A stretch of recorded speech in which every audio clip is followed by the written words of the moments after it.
Je suis Laurence Lucchesi, journaliste au sein du service culture du groupe Nice Matin et animatrice aujourd'hui de cette carte blanche à cet éminent personnage connu internationalement qui est Ezequiel Garcia Romeu, que nous avons l'honneur d'accueillir pour la première fois à l'Artistique. Je vous demande de l'accueillir d'ailleurs comme il le mérite.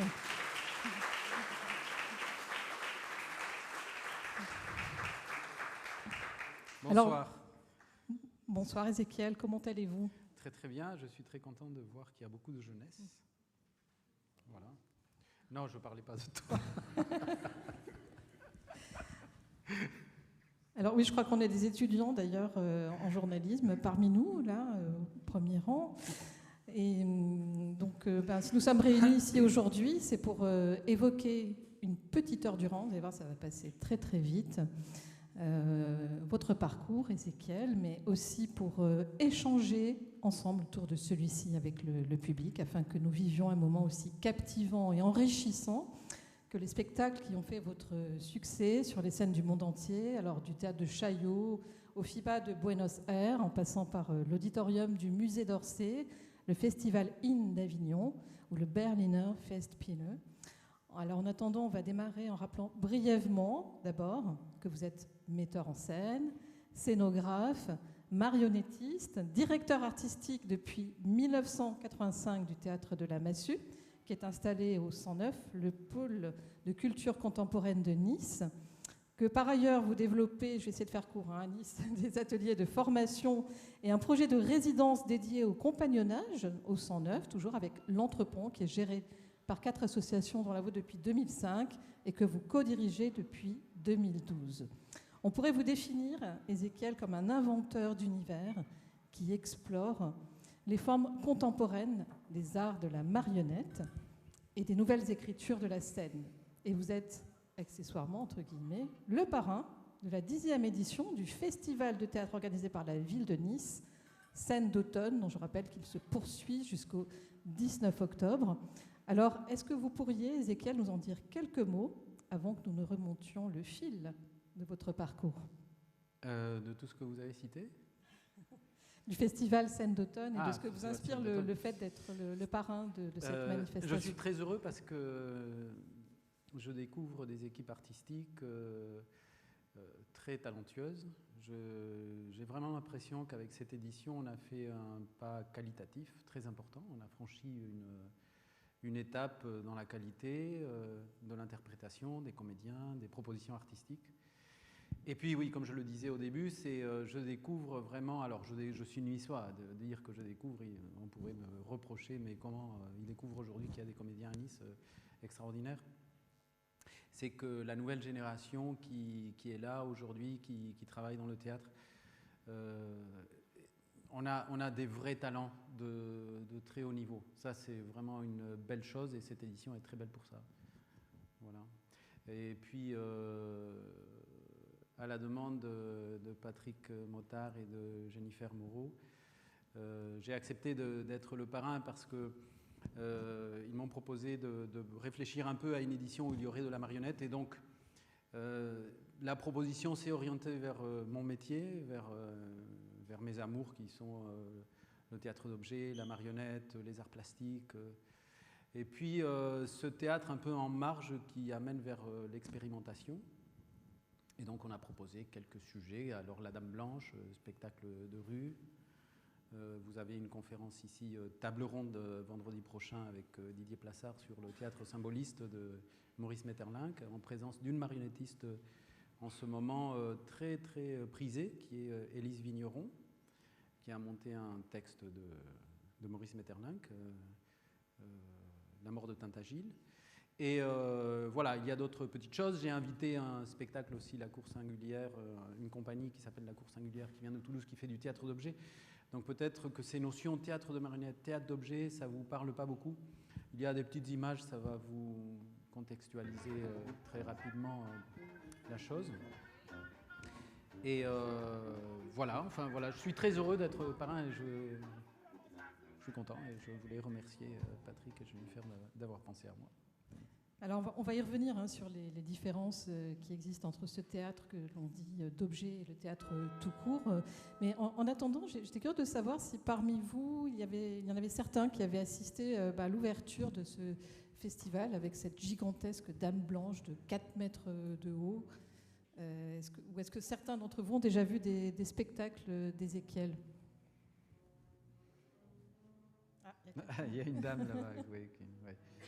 Alors là, c'est la cour singulière, c'est théâtre d'objets. Donc les comédiens sont présents sur scène et leur jeu est visible et la manipulation des objets et des marionnettes aussi, bien sûr. Voilà, ils ne sont pas cachés derrière un castelet. Oui. Alors en tout cas, moi ce que je peux vous dire, c'est que les 27 et 28 septembre, au théâtre Francis Gag, j'ai assisté à ce spectacle incroyable intitulé La Méridienne. Et j'aimerais, Ézéchiel, que vous nous en parliez de la jeunesse de ce spectacle. Pourquoi est-ce qu'il s'intitule ici et quelles sont ses particularités? Oui, alors là, j'ai commencé à faire du théâtre de marionnettes enfant et puis j'ai continué, j'ai pas fait d'école. Et vers l'âge de 23 ans, je me suis lancé vraiment à fabriquer un spectacle. Et à 25-26 ans, j'avais envie d'explorer des formes et j'habitais à Villefranche-sur-Mer et on avait un appartement au-dessus duquel il y avait une mansarde et j'avais mon atelier là. Et dans cette mansarde, je me suis mise à sculpter un petit personnage et je me suis imaginé, je l'ai caché sous 1 kilo de farine et il est sorti de cette farine. Et de là, c'est composé tout naturellement, mais quasi spontanément, un spectacle qui, en 5 minutes, et qui effectivement dure 5 minutes, qui raconte l'apparition de la vie, la maîtrise du savoir à travers l'écriture, parce que le personnage se met à écrire sur le sable, et ensuite la disparition. Donc ça raconte aussi le côté éphémère de nos univers humains. Et ce spectacle, depuis cet âge-là, ça fait 37 ans en arrière, mais il continue à tourner. Il est toujours d'actualité. Voilà, c'est des expériences comme ça, il y en a peu, je pense, dans la vie d'artiste, aussi fulgurantes. Et en tant que public aussi, c'est une expérience, une immersion extrêmement singulière parce que donc c'est le plus petit théâtre du monde et on est vraiment seul face à. Oui. Et d'ailleurs, vous avez apporté des marionnettes, on se penchera dessus. Un personnage qui n'est pas de ce spectacle. C'est un spectacle pour un spectateur toutes les 5 minutes. Il y a une permutation des spectateurs en permanence.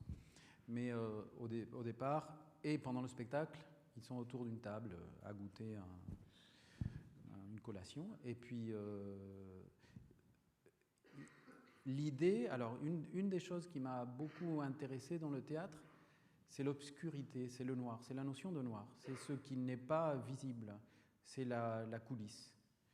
Et un des grands inventeurs de la coulisse qui en a fait vraiment un partenaire dramaturgique, c'est Shakespeare, par exemple. Lorsqu'il raconte, il y a des personnages qui sont des messagers, qui viennent raconter ce qui s'est passé lors de la bataille, et ils vous racontent toute la bataille, et c'est au spectateur de s'imaginer ce qui n'est pas montré sur scène. Un autre grand dramaturge, c'est Tchekhov, qui lui a aussi inventé la coulisse à travers la psychologie des personnages étendue symboliquement dans le paysage dans lequel ils se trouvent. Et cet aspect du noir, c'est comme la matière noire de l'univers qui n'est pas inconnue, c'est 99%, je crois, de matière qui n'est pas connue, que nos astrophysiciens ne savent pas définir, ils ne savent pas ce que c'est. Et pourtant, c'est grâce à elle que l'univers tient. On ne sait pas ce que c'est, elle est là. Et le théâtre, c'est la même chose, c'est-à-dire que le noir, l'obscurité, c'est tout le mystère et toute la force qui va nous amener à être fulgurants sur le plateau à un moment donné très éphémère. Nous sommes comme une petite ampoule de lumière qui à un moment donné s'allume et s'éteint, et puis voilà, basta, et puis tout redevient noir. Voilà, cet aspect-là et je pense, il me guide. Voilà, il est très présent là dans la Méridienne. Dans le parcours que font les spectateurs, Très souvent, je mets les spectateurs en parcours dans l'obscurité, dans des labyrinthes, pour qu'ils se sentent un peu perdus. C'est un peu comme peut-être un vieux souvenir de train fantôme. C'est vrai que c'est une perte, c'est très troublant, hein, c'est une perte de repères par rapport à ce que l'on connaît habituellement. Et ce que j'ai trouvé très étrange également, c'est que cette créature inerte, qui est censée être une marionnette, je finissais par voir les traits de son visage s'animer. Parce qu'on parlait du noir, mais il y a aussi la lumière qui, là, entre en compte. Oui, la lumière est un rayon de soleil qui rentre par un soupirail. Puis, une fois que le soleil aura tourné, la scène aura disparu. Et puis, peut-être qu'elle reviendra. Donc, c'est cyclique. Il y a la notion de cycle à travers la lumière. L'apparition, la disparition de la lumière, la réapparition de la lumière. C'est juste un filet de lumière qui éclaire un tout petit personnage qui n'est pas plus grand que ça. Et qui est vraiment braqué sur le personnage. Et ça n'est pas anodin, hein, le fait qu'il ait cette taille très modeste. Oui, ça. Alors, on peut. Ce qui est intéressant dans le théâtre comme ça de figures et de marionnettes, c'est de se passer des échelles, d'aller outre pour pouvoir aller vers un infiniment grand ou un infiniment petit, si on a envie de raconter ça. La marionnette est idéale parce que lorsqu'on a un tout petit personnage, évidemment, on le voit qu'il est petit, mais c'est notre imaginaire qui va aller vers lui. Et en allant vers lui, on rentre en nous. Donc, et l'infini, il se trouve là. Il se trouve dans notre cœur de spectateur. Et voilà, donc ça, l'objet permet ça parce que c'est comme un miroir qui permet de transgresser des étapes physiques. Et pourquoi ce titre alors la Méridienne, parce qu'il a été joué dans... je l'ai inventé, je l'ai joué, mais ce n'était pas sa forme définitive. Et puis, le musée Calvé a sa réouverture en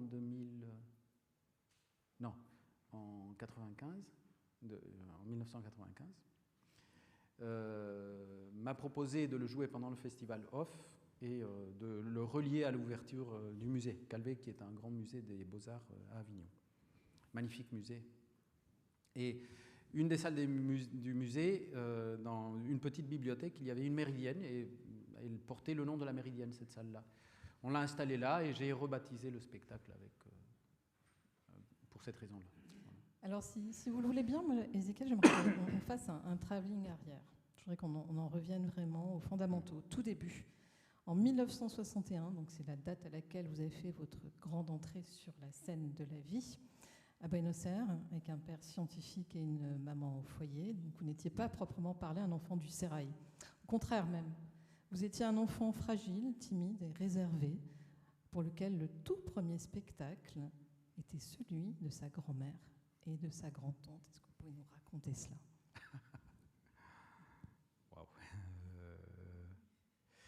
Alors oui, donc l'Argentine est un pays très spécial. Je suis né en Argentine, à Buenos Aires. Et c'est un pays de culture mélangée, comme les États-Unis, comme tous les pays d'Amérique, où lorsque les invasions espagnoles, anglaises et françaises sont arrivées sur le continent américain, c'était la plupart du temps parce qu'on fuyait la misère ici. Hein. Et c'est ce qui s'est passé pour une partie de ma famille d'origine irlandaise qui est arrivée en Argentine au XIXe siècle. Et une autre partie espagnole qui a fui les guerres civiles. Il y a une partie, là, ça c'est le côté de mon père qui était plutôt dans la noblesse et ils ont fui les guerres civiles et ils sont arrivés en Argentine. Voilà. Et du côté de ma mère, ils étaient plutôt, c'était des terriens, des paysans. Il se peut même qu'on ait du sang indigène. Ça me fascine parce que ma mère me dit en évoquant ses oncles, elle me disait, mais t'as pas vu mon grand-oncle qui avait le front très bas avec les cheveux ici? Ça, c'est typique des Indiens, donc voilà, peut-être qu'on a du sang indien. Et donc, je vous raconte tout ça parce que ma grand-mère, alors quand j'ai peu vécu avec mes grands-parents, mais à un moment donné, j'ai vécu avec elle entre l'âge de 3, 4 ans, 4 ans, 4, 5, 6 ans, 4, 5, oui. Et dans cette période-là, elle me racontait des histoires pour m'endormir. Et pour me bercer la nuit, elle me racontait des histoires. Et les histoires, ce n'étaient pas des contes de livres, c'était sa mémoire d'enfant à elle, ses souvenirs à elle d'enfant, et puis les souvenirs de sa mère, de sa grand-mère, de son arrière-grand-mère. Et c'était pas piquer des vers, c'était des westerns. C'était, du côté de ma mère, c'était vraiment des colons avec des pistolets dans les poches, quoi. Et donc il y a j'ai un contact avec le 19e siècle qui est très présent en moi. Vous imaginez le 19e siècle, vous? Ça vous paraît, qu'est-ce que c'est? C'est la préhistoire. Eh bien, moi j'ai un contact avec le 19e siècle, c'est incroyable. Et elle me montrait des photos de sa trisaïeule, et une femme avec des cheveux extraordinaires, et elle me disait, oui, elle était irlandaise, elle est arrivée en Argentine en 1850, elle s'est mariée avec un Irlandais, elle a eu des enfants, et immédiatement après ça, elle s'est fait enlever par les Indiens. Et donc elle a été enlevée par les Indiens. Et c'était une méthode que les Indiens, ils étaient en lutte pour récupérer les territoires. C'était une lutte de territoire entre colons et indigènes à qui appartenait la terre, hein, vraiment. Et voilà, elle est restée prisonnière des Indiens pendant 10 ans. Ouais. Et voilà, ça c'est une des anecdotes, des histoires que me racontait ma grand-mère. Après, il y en a d'autres. Il y en a quand même aussi une qui est fameuse, parce que ça, quand même, tout ça, ça vous a façonné, ça a stimulé, nourri votre imaginaire. Ça n'est pas anodin dans la façon dont ça vous a structuré. Il y a cette fabuleuse histoire aussi de l'homme cochon, parce qu'il y avait tout le folklore local et cette créature dont j'aimerais que vous nous parliez. Oui, parce qu'ils vivaient dans ils avaient une culture de l'oralité. Et elles étaient extraordinairement... je parle de femmes là, hein, parce que c'était ma grand-mère, ma grande-tante. Mais les hommes étaient plutôt rudes, ils ne parlaient pas. Voilà. De temps en temps, il y en avait un qui se faisait tuer au pistolet, donc il y en a un comme ça qui est mort.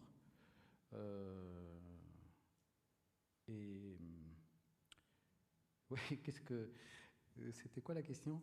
L'homme cochon. L'homme cochon, oui, parce que je pensais au mafieux qui est mort, qui s'est fait assassiner par Francis. Il y en avait un qui s'est fait... Bon, et mon arrière-grand-père, il avait une entreprise avec des calèches et des sulkys. Il y avait une gare, évidemment, il y avait le train qui avait été construit là et qui traversait ce village. Il allait de Buenos Aires, il traversait la Pampa de Buenos Aires jusqu'à La Plata, qui était la capitale de la province. Et ce village se trouvait au milieu, et les personnes aisées venaient passer... il y avait des villégiatures à Villa Elisa, et mon grand-père, arrière-grand-père, allait les chercher en sulky et il les emmenait chez eux.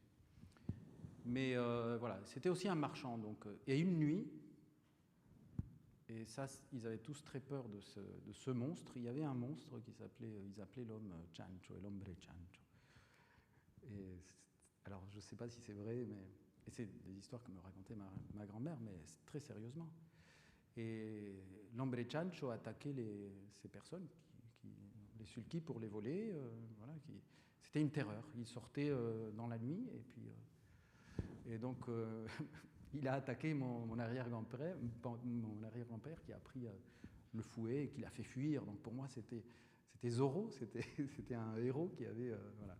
Il y avait plein d'histoires comme ça liées à cette enfance très mystérieuse.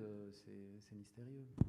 Qui était traversée de récits fantastiques. Oui, qui était fantastique. Alors, c'était peut-être pas vrai, mais il y avait une chose que peut-être les personnes qui habitent à la campagne connaissent, c'est la relation à la nuit, au ciel, à la dimension de l'univers, qu'on n'a pas lorsqu'on est un citoyen ou un citadin. C'est que je sortais dans le jardin, je regardais le ciel, et dans ce ciel-là, il n'y avait pas du tout de lumière de ville. On voyait la Voie lactée. Je ne sais pas si vous avez déjà vu la Voie lactée. Et donc la Voie lactée, c'est la galaxie que nous habitons. Et on voyait cette Voie lactée traverser le ciel. Et très, très sincèrement, c'était quelque chose, c'était un spectacle magnifique. C'est tout d'un coup, à 5 ans, 6 ans, on a une relation avec l'infini et on se pose la question de l'infini à cet âge-là, parce qu'on a cet accès à la nature. Les oiseaux de nuit, oui, toute la nature commençait à se réveiller, c'était un spectacle. Ouais. Alors ces paysages de l'Argentine vous ont fortement imprégné dans votre créativité, vous qui créez, qui dessinez vos décors aussi. Et ce qui a éveillé en tout cas en vous le désir de devenir artiste, là c'est le fait que vos parents en aient beaucoup fréquenté. Est-ce que vous pourriez nous parler de cela ? Oui, alors mon père était... Donc ça c'est plutôt... Ça s'est passé alors... Donc il y a une partie en France, quand on est arrivé en France en 69, 70, 69, il y avait toute une diaspora d'exilés qui parcourait l'Europe, qui fuyaient les dictatures du Chili, d'Argentine, du Brésil, du Mexique, etc. Et dont nous-mêmes, étant nous avions dû quitter l'Argentine pour des raisons politiques et surtout la dictature. Lorsque la dictature arrive, il n'y a plus aucune liberté d'expression, plus rien. Et voilà, donc tous ces artistes parcouraient l'Europe et mon père était lié à certains d'entre eux qui venaient à la maison, qu'on accueillait, et d'autres que des amis nous amenaient comme ça. Et donc très, très jeune, j'ai eu ce grand privilège d'être avec des grands artistes, très très grands artistes, des grands poètes, des gens incroyables. Et voilà. Et nous en citer quelques-uns, même s'ils ne sont pas forcément... Rafael Alberti, c'est un très très grand poète espagnol. C'est une des figures avec García Lorca, Machado, Rafael Alberti, de ce qu'on appelle la génération de 27, qui tout d'un coup apporte à la poésie une fraîcheur liée à la sensation, à l'incarnation de la sensation face à la nature, face aux autres, etc. Jorge Guillén aussi. Voilà, j'étais avec des gens pareils, quoi. C'est extraordinaire. Et après, il y avait Oscar Matus, lui, c'était un compositeur argentin des années 60. Je ne sais pas si Mercedes Sosa vous dit quelque chose, mais voilà, j'ai appris à jouer la guitare avec lui. Et bon, voilà. Après, on avait un autre ami qui s'appelait Jacobo Muschnick, qui était un grand éditeur. Il avait édité de grands auteurs argentins, mais c'est pas pour dire voilà le grand machin, non. Ce qui était beau dans ça, c'est que pour moi, c'était un univers, moi qui étais enfant, c'était un univers incroyable. Ils nous racontaient la guerre d'Espagne, après ils nous racontaient leurs aventures entre artistes, etc., dans ce milieu. Donc j'étais toujours, c'est comme si j'étais relié à l'histoire. D'une manière ou d'une autre, j'étais toujours relié à l'histoire de ce XXe siècle, à travers ces personnes. Mais lui, il a quand même eu un parcours incroyable. Il a même connu Miller, Marini. Ah, Jacobo Muschnick, oui.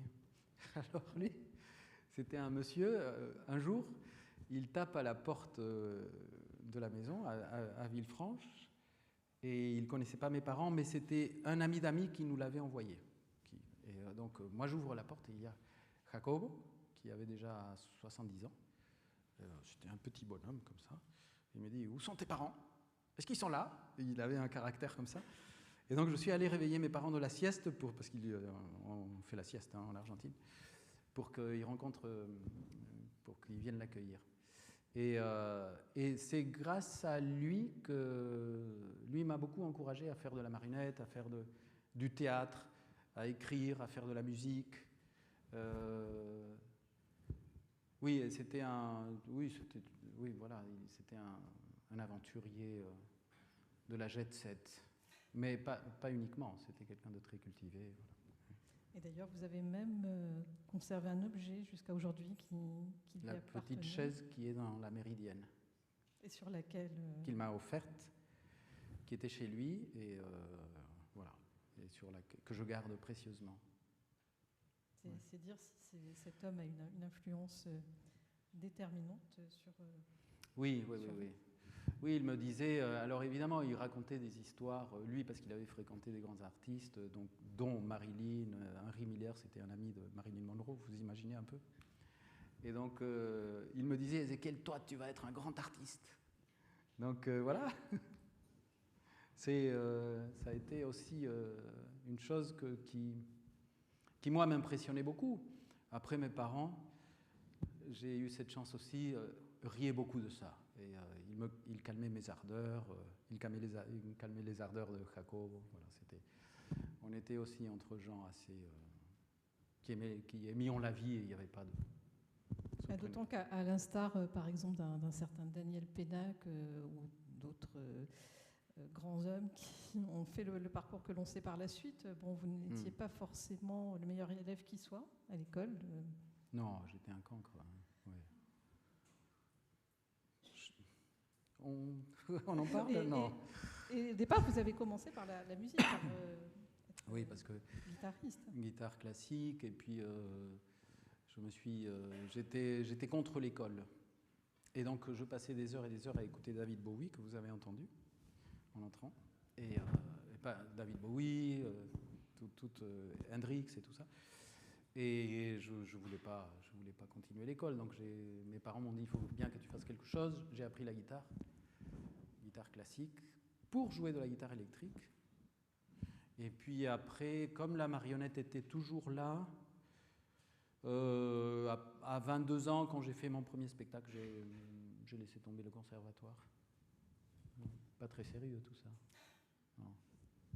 Et puis il y a eu, alors vous étiez arrivé en France en 1969, quand vous aviez 8 ans. C'était les années 70, c'était la période à laquelle le TNN était en pleine émergence. Sinon, quel ressenti est-ce que vous aviez de cette Côte d'Azur, dans laquelle vous arriviez, cette Côte d'Azur des années 70? J'étais un enfant. Alors, la nostalgie de l'Argentine était très présente dans ma famille. Donc, et puis à Villefranche, c'était le paradis à cette époque-là. J'étais à Villefranche, je n'étais pas à Nice. Villefranche-sur-Mer, sur le Vieux-Port, c'était les pêcheurs qui ramenaient les sardines le matin, à 6h du matin. Les filets étaient remplis de sardines. Et voilà, et ils parlaient villefranchois. Le villefranchois, c'est pas du niçois, attention. Hein. Et je sais pas, il y avait dans la rue du Poilu, il y avait l'artisan qui fabriquait les matelas encore. Hein, vous connaissez Villefranche? Bon. C'est devenu que des boutiques, hein. Voilà. C'est plus vivant comme c'était. Et en face, on entendait les Rolling Stones lui répéter, parce que c'est là où ils ont enregistré Sticky Fingers, je crois. À la Villa Nelcote. Voilà. Ça se mélangeait. C'était sympa. Non, ça, c'était après, pardon, c'était à Saint-Jean. 72. Oui. Oui, un peu de temps après. Oui. C'était juste en face, oui. Et puis il y a eu cette date décisive, donc 1985, donc la date à laquelle Qu'est-ce qui s'est passé? Vous avez créé le théâtre de la Massue. Oui, 83 et 85, oui, officiellement, je crois que c'est à ce moment-là. Ben oui. Quelle a été la genèse de ce projet? Alors comment est-ce que c'est arrivé? C'est arrivé parce que il fallait que je fasse c'était compulsif, faire des marionnettes pour moi et des spectacles. Et donc, j'ai dû structurer ce travail en faisant une compagnie. Mais à cette époque-là, c'était difficile. On n'était pas aussi accompagnés. Il n'y avait pas d'école pour faire de l'administration, de spectacles. Il n'y avait que des écoles où on enseignait l'art dramatique. Et puis après, il y avait les grandes écoles nationales où on pouvait enseigner la mise en scène, etc. Mais à part ça, non. Les administrateurs venaient plutôt de l'animation culturelle. Et donc, voilà, j'avais une structure qui était une association, mais c'est comme ça que j'ai commencé, quoi, avec cette association qui porte toujours le même nom. Mais qui a été baptisée par Serge Doty, qui est un éminent personnage niçois, qui est décédé maintenant il y a 4 ans, je crois, 5 ans. et avec qui je fais le premier spectacle, qui s'appelait Cauchemar d'une nuit d'hiver, qui était un spectacle potache, qui faisait référence à Songe de nuit d'été de Shakespeare. Voilà. Et non, mais j'ai appris le métier donc à faire les marionnettes, les décors, en faisant. J'ai appris en faisant, tout seul. Ouais. Vous avez eu aussi des expériences autres, hein, puisque vous avez appris la mise en scène auprès de Jean-Pierre Vincent, puis vous avez croisé Jarry avec Huburoy, vous avez été metteur en scène associé au théâtre Granit 7 National de Belfort, ça c'était entre 1999 et 2003, au théâtre de la Manufacture, Centre dramatique national de Nancy entre 2007 et 2009, au théâtre de la Commune, enfin bon, je vais peut-être pas tous les citer, mais alors que retenez-vous aussi quand même le Centre dramatique national d'Aubervilliers en 2013, que retenez-vous de toutes ces expériences-là? Elles sont passées. Alors, c'est très étonnant parce que j'ai vécu ces moments en ne me rendant pas vraiment compte où j'étais, à quel endroit je me trouvais. J'étais tellement absorbé par les spectacles, la création, très préoccupé de proposer des expériences que j'avançais. Et puis elles arrivaient, donc j'avais pas vraiment conscience de cette belle chose là que vous citez, de toutes ces belles rencontres. Et mais ça, c'est propre à la jeunesse, je crois. C'est l'énergie de la jeunesse. Lorsqu'on est dans l'action, on ne regarde pas trop en arrière, on se projette et on est surtout au temps présent. Il y avait des gens de qualité dans la culture. Il y avait, alors, une des choses qui me manque un peu aujourd'hui par rapport à cette époque, c'est les directeurs de scène nationale, de théâtre, les programmateurs, en général le milieu culturel. Il avait envie de nouveautés, il regardait vers l'avenir, mais il savait de quoi le passé était fait.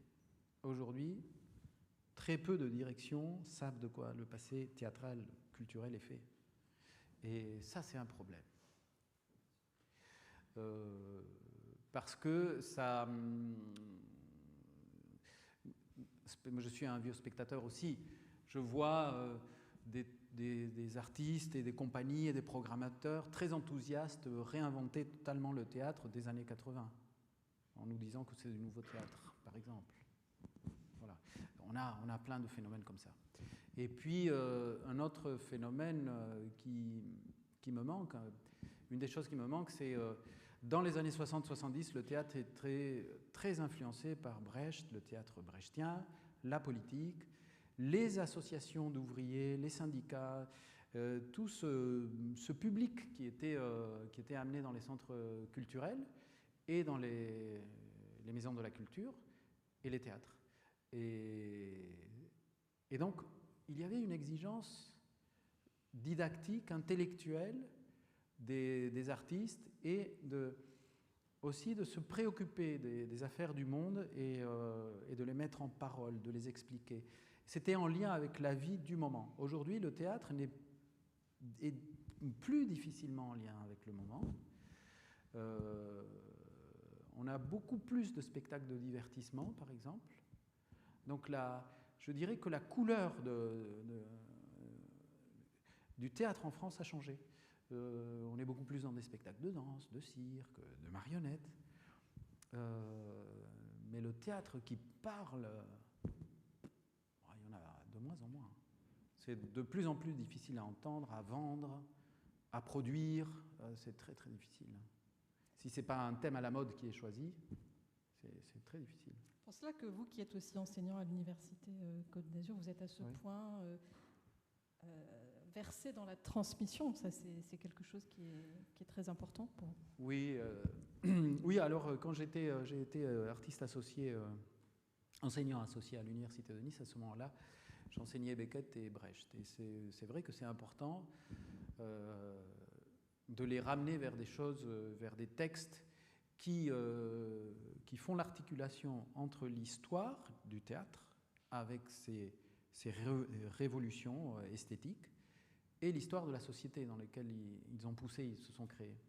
Et Brecht comme Piscator sont essentiellement dans un moment très spécial qui est la fin de la Première Guerre mondiale, l'arrivée du nazisme, et toute son œuvre, tant l'œuvre de son maître Piscator que la sienne, s'articule autour du communisme, du nazisme et de ces terribles idéologies qui vont s'affronter. Et ça produit ce qu'on appelle le théâtre didactique, le théâtre de la distanciation.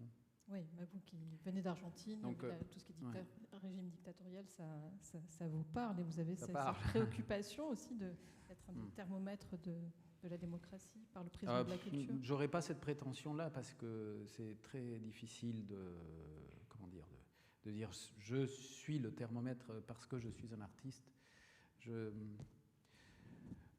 Par contre,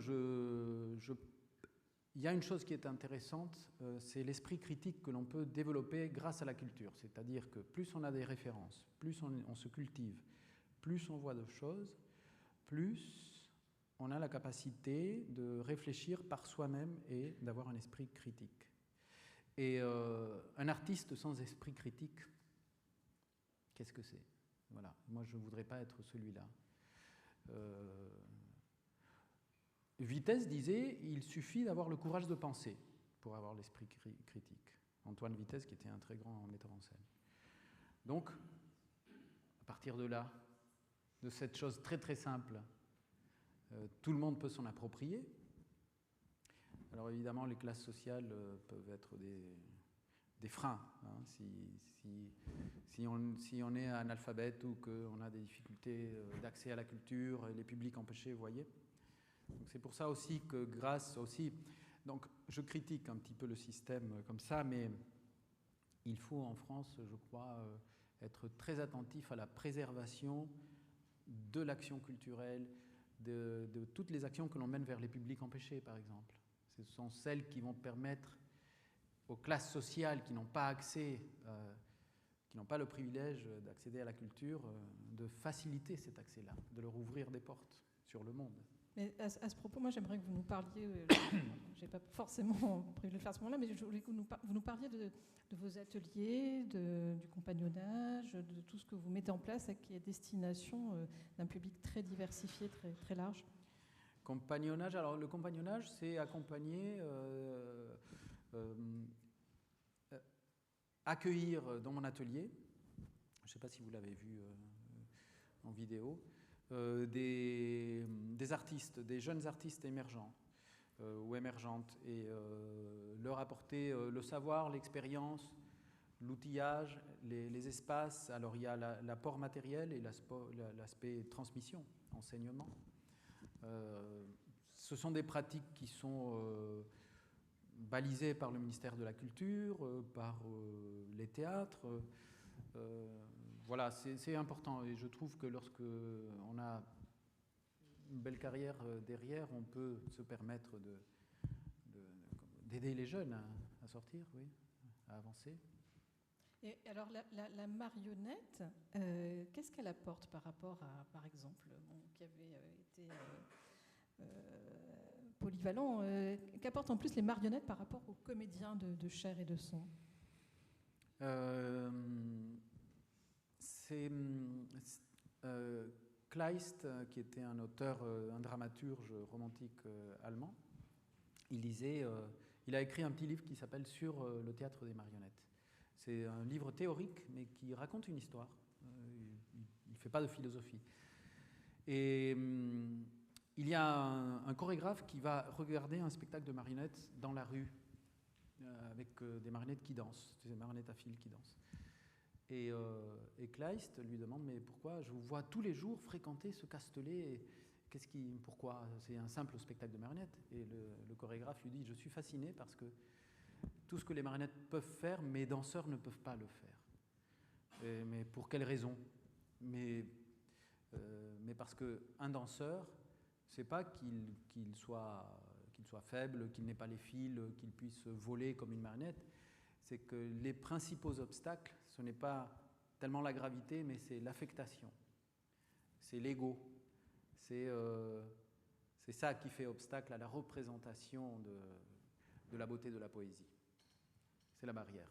Donc la marionnette est une sorte d'effigie qui va permettre toutes les expressions possibles, d'une manière très détachée et très ouverte. Et puis là, j'aimerais justement qu'on illustre ça par rapport au fait que vous... Alors, comment est-ce que vous les fabriquez, dans quels matériaux, d'abord? Oui, j'en ai apporté une. J'ai été un peu paresseux, mais parce que sinon il aurait fallu que je vide mon atelier, c'était un peu compliqué. Alors celle-là, elle joue dans un spectacle qui s'appelle, je ne sais pas si Roxane, tu peux mettre l'image du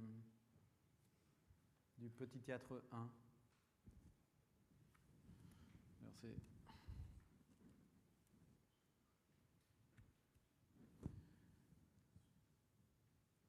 Alors ça, c'est... Voilà.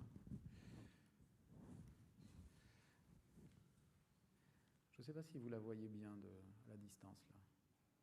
C'est loin pour vous? Là, vous la voyez mieux, peut-être.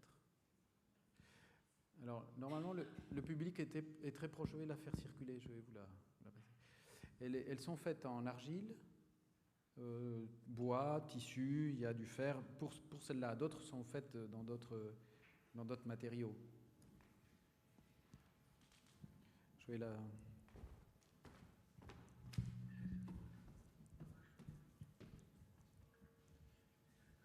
Alors là, vous voyez, c'est des marionnettes qui sont dans toutes sortes de matériaux différents. Ça, c'est en peau de lapin, en mousse. Et le manipulateur est à vue. C'est ce qui caractérise ce qu'on appelle la marionnette contemporaine, c'est lorsque le marionnettiste est visible. Mais voilà, donc c'est, par exemple, elle peut attraper des objets. Vous avez un objet à me prêter, quelque chose, peut-être pas un téléphone, mais elle porte des valises. Je ne sais pas, on va la voir peut-être tout à l'heure. Elle a un système d'articulation des yeux ici qui bouge.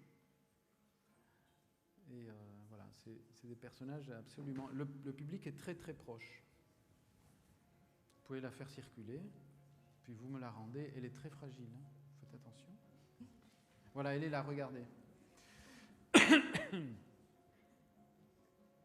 Et alors, elles sont fabriquées de façon ergonomique, Ézéchiel? Oui.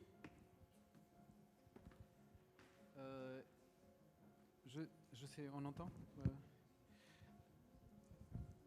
Elles sont faites pour que la main du marionnettiste s'adapte complètement.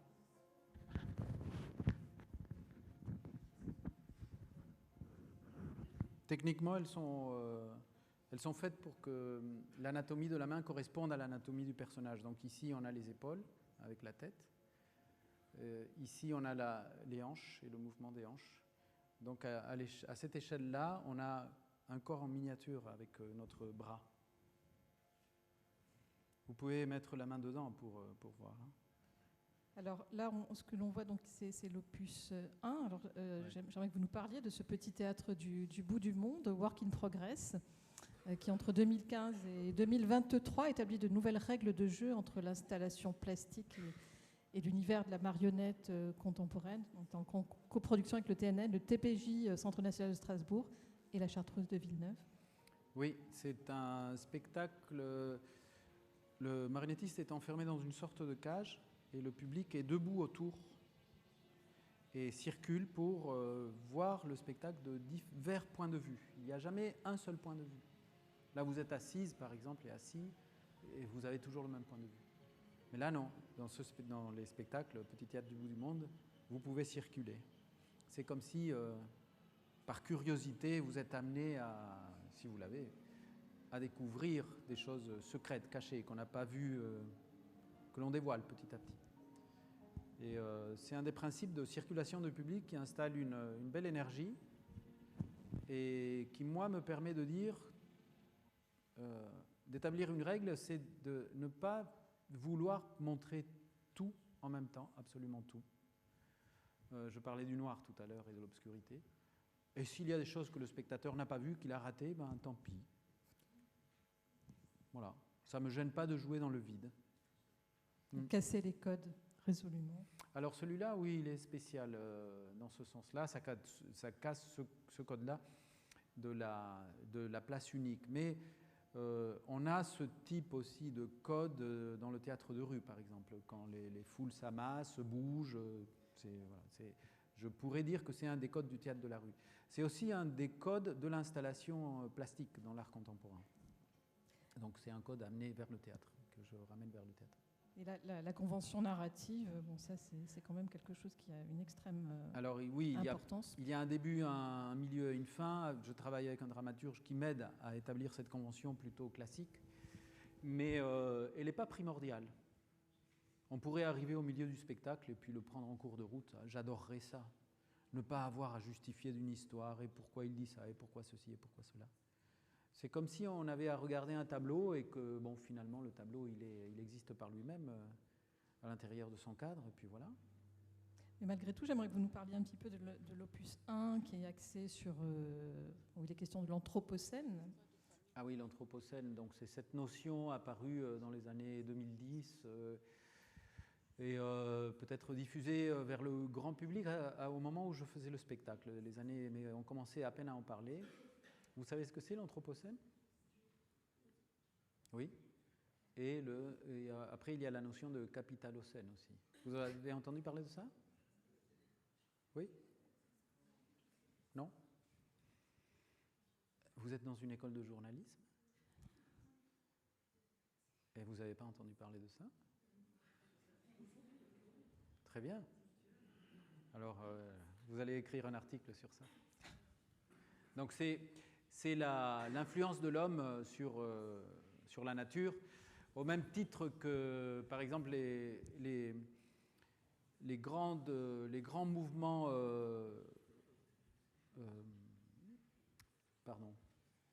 géologiques ont bouleversé la nature à travers les 4 milliards d'années de l'histoire de la Terre.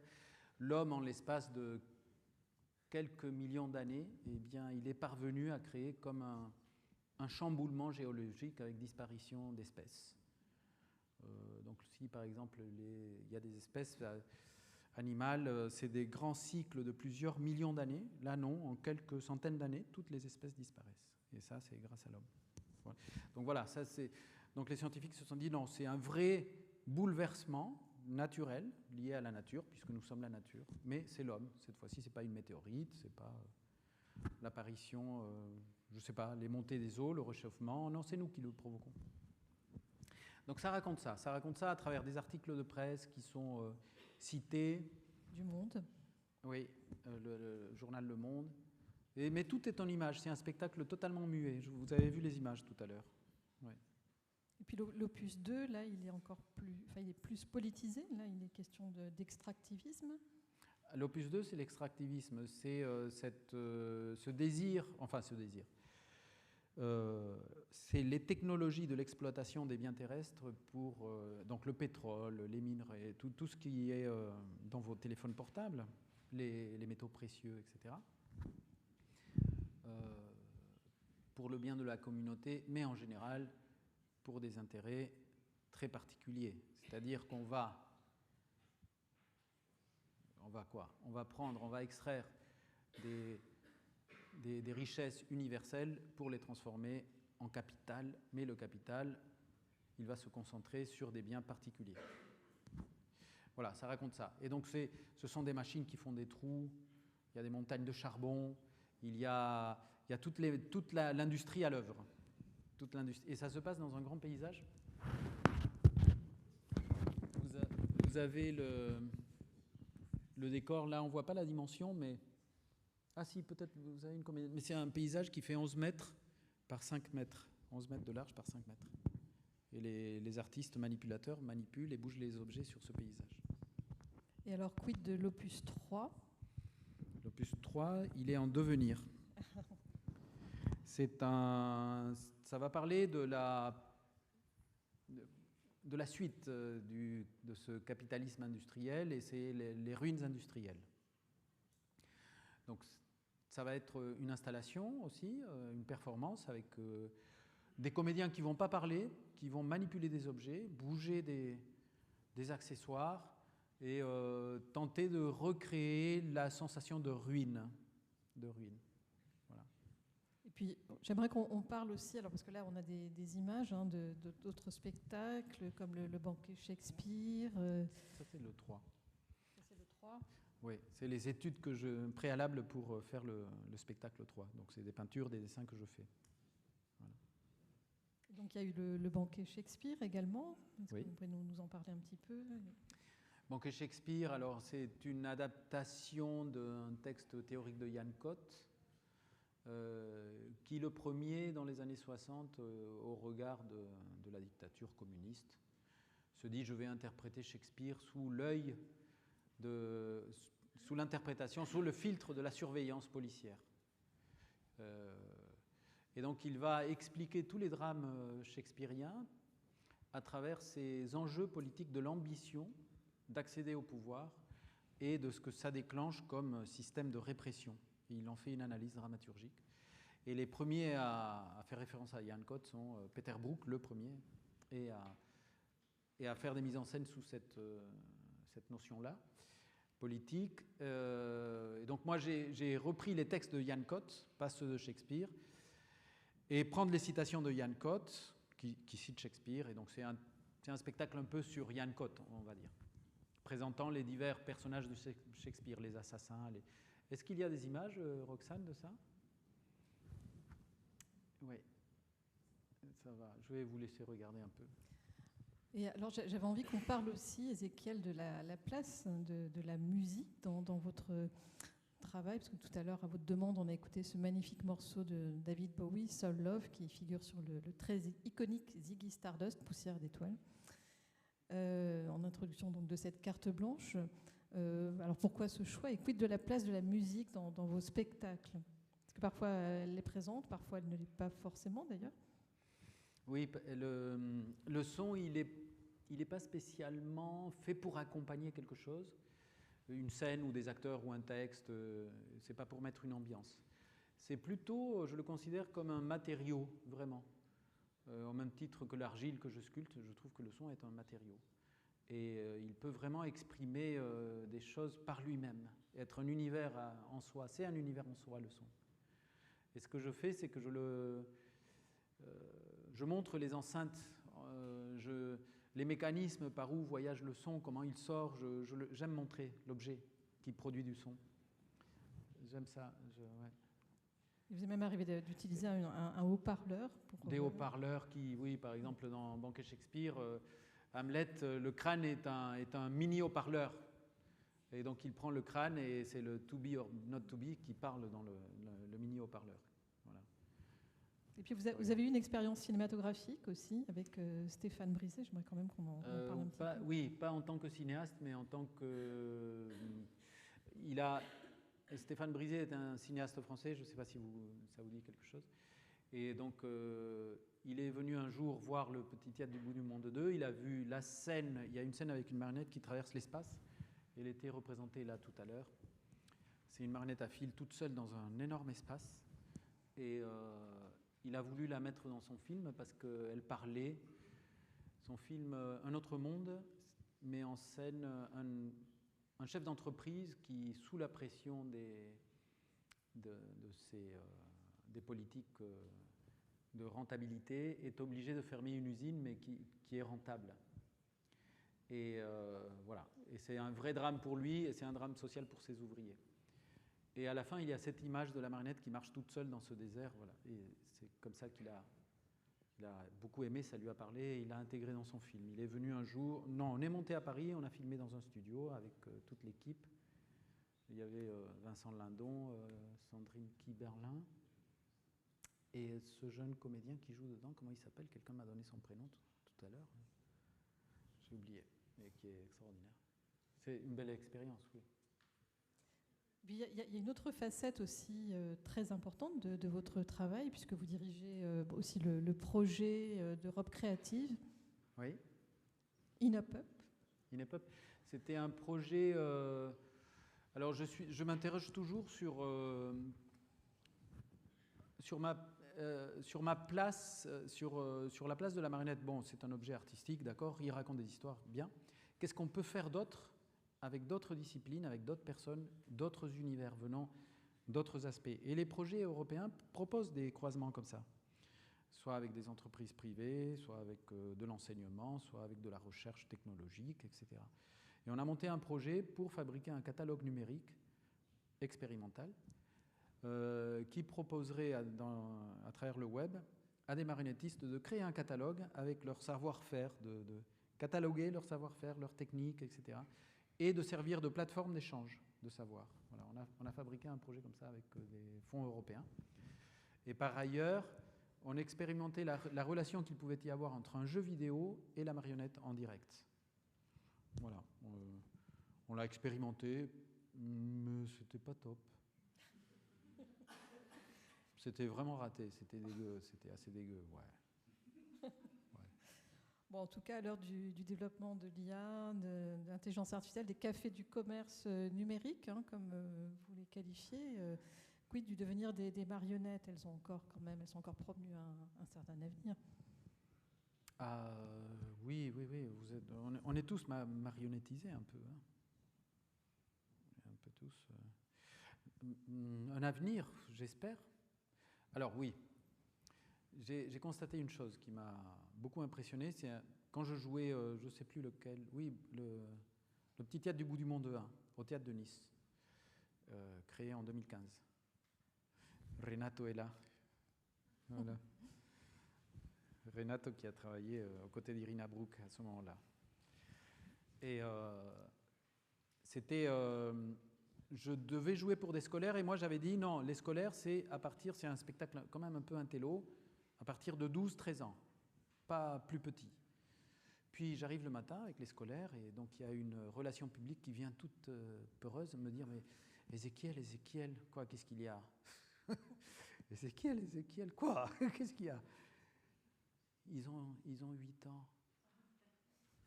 C'est pas vrai, c'est 8 ans, quoi, 8 ans, un spectacle. Et oui, en plus, ils viennent de l'Ariane, ils viennent des quartiers, ça va être... tu vas pas... Qu'est-ce qu'on va faire? Je le fais quand même, mais je vous avais dit quand même de m'avertir, c'est pas possible. Donc on commence à jouer. J'étais comme ça, j'avais très peur, parce que les spectateurs sont vraiment autour. Et j'avais les enfants qui se rapprochaient, et j'avais leurs petites bouilles collées comme ça contre le castelet, et je voyais leurs yeux, j'ai des souvenirs, mais magnifiques. Et il y avait un silence total. Il y a eu un silence pendant tout le spectacle. Comme ça. Donc vous voyez, un artiste intelligent, les a priori à la noix qu'il peut avoir. Hein? Donc voilà. Ça, c'est la marionnette. C'est la marionnette. C'est pas moi, c'est la marionnette qui fait ça. Ouais. Qui est un objet magique qui permet de faire toujours un pas de côté. Oui. Et les enseignants disaient... Alors après, il y avait une rencontre, ce qu'on appelle les bords de plateau. Voilà, c'est ce genre d'expression très culture d'aujourd'hui. Bord de plateau. Alors bord de plateau, c'est l'artiste qui vient décontracte et qui fait ça. Je vais vous parler sympathiquement, voilà, on va échanger, voilà, c'est ça, un bord de plateau. Donc je fais un bord de plateau avec, comme je fais là, dans le noir, et avec les jeunes, et les enseignants me disent « Mais non, c'est compliqué, les enfants, est-ce que vous avez compris ?»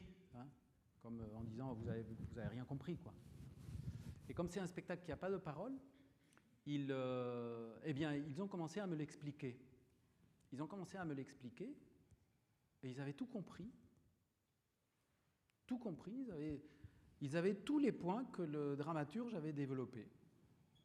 Les enfants de 8 ans. Et alors il y avait un enfant qui s'exprime toujours de manière très, comme ça, très excitée, avec plein d'énergie. Oui, alors là, c'est quand il y a ce personnage qui disparaît dans le noir, c'est qu'il est emporté par, je ne sais plus ce qu'il me racontait, la pollution de l'atmosphère à ce moment-là. C'était très lié à la scène. Et le prof lui dit, l'enseignant, mais non, arrête, c'est pas ça du tout. Et je lui disais, mais non, il a raison, c'est ça. Mais c'est ça.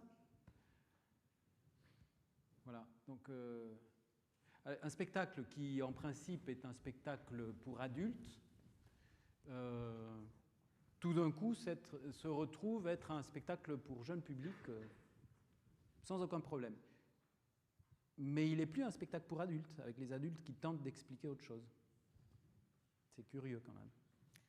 Alors là, j'ai envie justement d'inviter le jeune et moins jeune public, parce que là, on vous écouterait pendant des heures, Ézéchiel, mais je vous avais prévenu que ça allait passer très vite. Ouais. Est-ce que vous avez envie de poser à Ézéchiel des questions Levez la main. Je ne sais pas si on peut faire passer un micro. C'est possible ?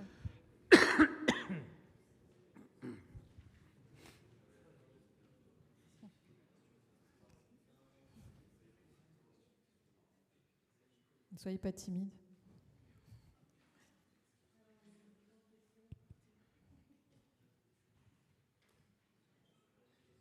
Non ? Ah, le jeune homme là-bas.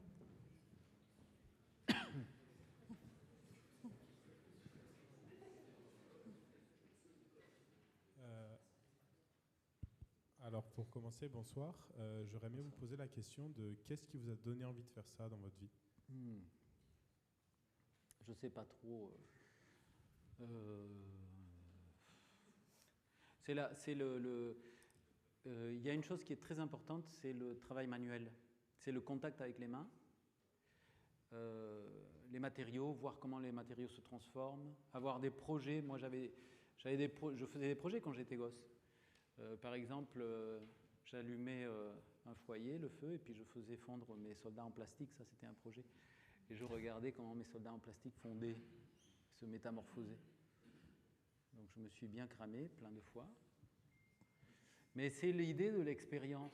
C'est l'idée d'expérimenter, de transformer, de partir d'une chose et de se retrouver avec un autre objet totalement différent. Et ça, c'était aussi bien avec la peinture, le dessin. C'est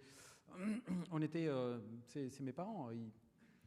Ils m'obligeaient pas à faire. Hein, c'était naturel. C'était comment dire. Est-ce que tu veux pas dessiner ? Ah maman, je m'ennuie. Tiens, vas-y, fais ça. Elle me donnait un morceau de pâte à modeler. Comme ça se passait comme ça. C'est peut-être ça. Je pense que ça vient de ce contact avec la matière. Bonsoir. Bonsoir.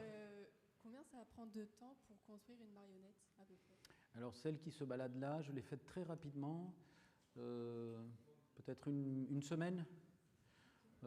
D'autres qui sont plus compliquées, qui demandent à être fabriquées en argile, puis faire des moulages et ensuite extraire de ce moulage un autre personnage, ça peut être 2 semaines, 3 semaines. Si en plus il y a des mécanismes aussi, c'est de la recherche, ouais. Okay. C'est long. C'est un des obstacles, je dirais, à avoir des productions dans ce type de discipline, de théâtre. Ça demande beaucoup plus d'argent en termes de salaire, de décor, de fabrication qu'un théâtre avec des danseurs ou que des comédiens. Parce qu'il y a tout cet aspect matériel à développer. Il y a moins de mobilité finalement. C'est moins mobile, c'est moins pratique. On se retrouve après avec des tonnes de matériaux stockés, enfin voilà, vous voyez. Bonsoir. Bonsoir. La mise en lumière de votre art est moins importante que les autres arts comme le cinéma ou le théâtre traditionnel. Que pensez-vous de le second plan de votre art ? Bonne question, oui. On se bat tout le temps pour qu'il y ait une reconnaissance. Et voyez le geste que fait la ville de Nice et que font Patrick et Jennifer. Pour nous, ça a une très très grande valeur. Parce que c'est mettre un éclairage sur, en effet, une discipline qui semble marginale. Mais, comme je le disais tout à l'heure, avec cette expérience que j'ai eue avec les enfants, elle peut être extrêmement forte. Donc il faut que... Le problème, c'est la confidentialité de cet art. Le cinéma, ça se diffuse, la télévision diffuse, la radio, ça diffuse, mais ça, quand je fais un spectacle pour un spectateur, il faut être un peu dingue. Hein, c'est un peu, oui. Donc, oui. Ouais. Oui. Il y a ça aussi. Oui. Oui, mais parce que la marionnette n'est pas considérée, n'a pas été considérée comme un objet dramatique et artistique pendant de très nombreuses années. Et elle était présentée comme animation dans les écoles, dans les parcs et jardins, et avec de très mauvais artistes. Et donc, oui, avec des choses qui font vraiment peur aux gamins. Oui. Voilà, c'est la raison, je pense. C'est une des raisons. Une dernière question. Oui. Bonsoir. Bonsoir. Comment vous vient l'imagination pour vos spectacles? Je sais pas. Je sais pas. On a tous de l'imagination, non? Ouais. Comment l'imagination vient? On a tous de l'imagination. Elle peut être plus ou moins différente et précise. La mienne, je dessine. Alors je dessine, je combine plusieurs choses. Les rêves que je fais, ça peut m'influencer, pas toujours. Les lectures, les films que je vois, les spectacles, les œuvres d'art, beaucoup la peinture, beaucoup les photos, la peinture, beaucoup les arts plastiques, l'actualité. Je suis et parce que ça me donne un sujet. Et puis le dessin que moi-même, vous avez vu les dessins? Je dessine. Au début, ça ressemble à rien, c'est des brouillons, ça ressemble à des nuages comme ça, à des gribouillis. Et de ces gribouillis, petit à petit, surgissent des formes, des idées. C'est comme une forme d'écriture automatique. Il y a une chose d'ailleurs, pardon, à ce propos que je n'ai pas suffisamment, on n'a pas suffisamment mise en exergue, c'est que vous êtes toute une équipe Oui, au 109. Autour de vous, il y a, je pense qu'on peut leur rendre hommage d'ailleurs. Oui, alors il y a l'équipe du Théâtre de la Massue. Mon équipe, elle est variable parce que je travaille avec des techniciens, des musiciens. C'est selon les projets, ça peut varier. Après, il y a des fidèles, des comédiens, des marionnettistes. Et puis, tout ça peut se faire grâce au collectif du 109 et de l'Entrepont.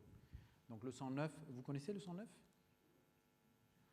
Alors le 109, ce sont les anciens abattoirs qui sont route de Turin, qui ont été réhabilités en atelier d'artistes par la ville de Nice en 2017, vraiment. Ça, c'est la vraie étape de travail. Et où nous sommes, où diverses associations artistiques y sont logées. Et nous faisons un travail de production, d'organisation, de contact avec les publics, d'événements, etc.